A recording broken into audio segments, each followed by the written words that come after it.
Banyak cara dilakukan warga hingga pengurus desa dan kecamatan untuk menyambut malam pergantian Tahun Baru Islam atau 1 Muharram 1447 Hijriah. Di Bogor, Jawa Barat, sejumlah warga, para ketua RT RW, kepala dusun hingga kepala desa di 2 desa, yakni Desa Cirang dan Desa Dramaga, Kecamatan Dramaga, Kabupaten Bogor, tengah menjalani persiapan pembuatan obor dari bambu berbahan dasar solar hingga pembuatan miniatur unta untuk diarak malam nanti. Ratusan obor hingga miniatur unta ini rencananya malam nanti akan diarak dan dibawa warga berkeliling wilayah Kecamatan Dramaga Bogor dalam acara malam 1 Muharram 1447 Hijriah.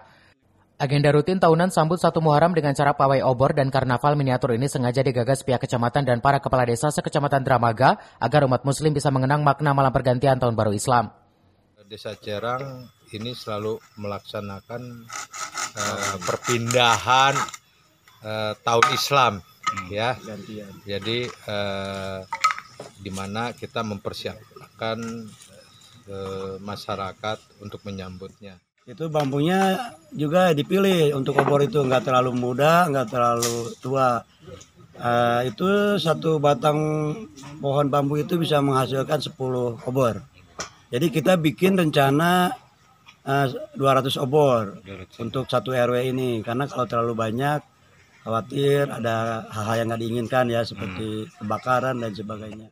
Setiap desa harus mengirimkan kontingen untuk pelaksanaan nanti pawai obor atau karnaval untuk menyambut Tahun Baru Hijriah nanti malam. Dan ini saya umumkan kepada setiap RT untuk melaksanakan kegiatan penyambutan Tahun Baru Hijriah ini. Tradisi tahunan sambut 1 Muharram di tingkat kecamatan hingga desa kali ini disambut warga Dramaga agar semua umat muslim di wilayah Dramaga bisa merayakan Tahun Baru Islam secara serentak di setiap wilayah Kecamatan Dramaga Bogor.